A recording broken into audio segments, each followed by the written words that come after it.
Hello friends, இது உங்கள் empty பாட்டில். Sun டிவில ரோஜா சீரியல் மூலம் ரொம்ப பிரபலமானவங்க பிரியங்கா நல்காரி. இவங்களுக்கு ஏகப்பட்ட ரசிகர்கள் உருவானாங்க ரோஜா சீரியல்னால. ரோஜா சீரியலுக்கு அப்புறம் ஜீ தமிழ்ல சீதாராமன் அப்படிங்கிற சீரியல்ல நடிச்சுட்டு வந்துட்டு இருந்தாங்க. அப்ப அவங்களுக்கு திருமணம் ஆனதுனால கொஞ்ச நாள்லயே அந்த சீரியல்ல இருந்து விலகிட்டாங்க.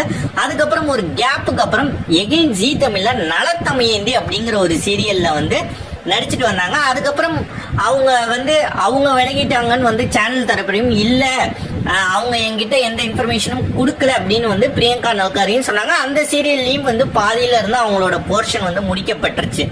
அதுக்கப்புறம் சாரிகாமா நிறுவனத்துக்காக ரோஜா 2 யூடியூப்காக மட்டுமே ஒரு சீரியல் பண்ணாங்க. அதுவும் கிட்டத்தட்ட ஒரு 50 எபிசோட்லயே பாதியில நிறுத்திட்டாங்க. இதுக்கப்புறம் பிரியங்கா நல்காரி சீரியல்லயே நடிக்க போறது இல்ல அப்படிங்கிற மாதிரியான ஒரு ரூமர் வந்தது.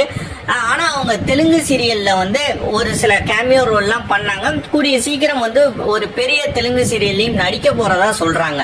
பட் தமிழ் சீரியலுக்கு இனிமேல் அவங்க வரமாட்டாங்க அப்படிங்கிற மாதிரி ஒரு ரூமர் இருக்கு.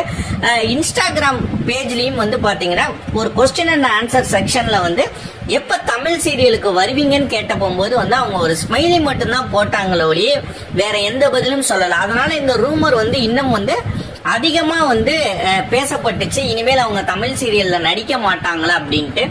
பட் நம்ம விசாரிச்ச வகையில அப்படியெல்லாம் இல்ல. தமிழ் சீரியல்ல ஒரு நல்ல ரோல் வந்தா நிச்சயம் அவங்க நடிப்பேன் அப்படிங்கிற மாதிரி தான் ஒரு மைண்ட் செட்ல இருக்காங்கிறது தெரிய வருது. சீக்கிரம் பிரியங்கா நல்காரி தமிழ் சீரியலுக்கு வரணும்னு நீங்க நினைக்கிறீங்கன்னா மறக்காம கமெண்ட் செக்ஷன்ல கமெண்ட் பண்ணுங்க. இந்த வீடியோ லைக் பண்ணுங்க, ஷேர் பண்ணுங்க, கமெண்ட் பண்ணுங்க. நம்ம சேனலை மறக்காம சப்ஸ்கிரைப் பண்ணுங்க. நன்றி.